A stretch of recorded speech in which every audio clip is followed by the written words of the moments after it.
I played games with the flu. I played games with 102-degree fever, man. Power. This obstacle cannot define me. It's not going to cripple me. It's not going to be responsible for me stepping away for the game that I love. I'm going to step away on my own terms, because when I retire, I didn't want to have to say, I wish I would have done more.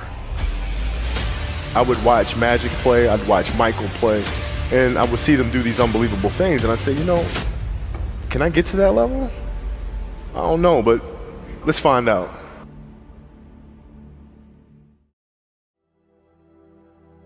Who would Shaq be if he had your work ethic? He'd be If Shaq had your work ethic, he'd be the greatest of all time. Greatest of all time by a mile. Sure. He'd be the first to tell you that, for sure. I mean, this guy was a force like I have never seen. I mean, it was crazy.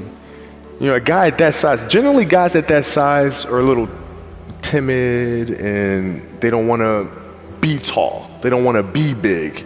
Man, this dude he did not care. He was mean. He was nasty. He was competitive. He was vindictive. I mean, he was, you know, he's generally used to talking trash and saying what he wants and nobody really stepping up and challenging him on that. And when he saw me challenge him on that, he was like, this kid's crazy. All right, I can win with that. So at 13 years old, I had a kill list. And so, you know, they used to do these rankings. It was Street and Smith basketball rankings. And I was nowhere to be found because I was like 6'4", scrawny, like 160 pounds soaking wet. So I was like 57 on the list.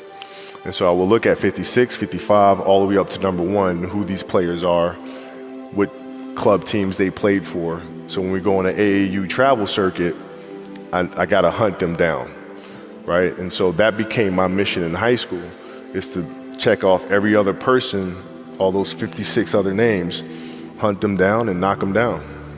So like at 13 years old, you know, I played the longer game because my game wasn't about being better than you at 13. It was to be better than you when, you know, the chips are really on the line. So when we played at 13, I would size you up and see what your strengths and weaknesses are. How do you approach the game? Are you silly about it? Are you goofy about it? Are you good at it just because you're bigger and stronger than everybody else, right? Or is there actually thought and skill that you put into it, right? And when I'd play to my weaknesses. I wouldn't play to my strengths. I played to my weaknesses. Because when you're playing summer basketball, there's so many games. So there's not a lot of skill work being done. So when are you going to get better, right? When you're playing in competition situations, you're only playing to your strengths. Why? Because you want to win.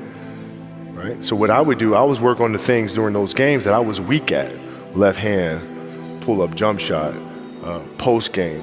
Right? So I have a strategy. And so then fast forward to when I'm 17 and my game is completely well-rounded, and that player at 13 that I saw at 13 is still doing the same shit at 17, now you got a problem. That's right. Okay.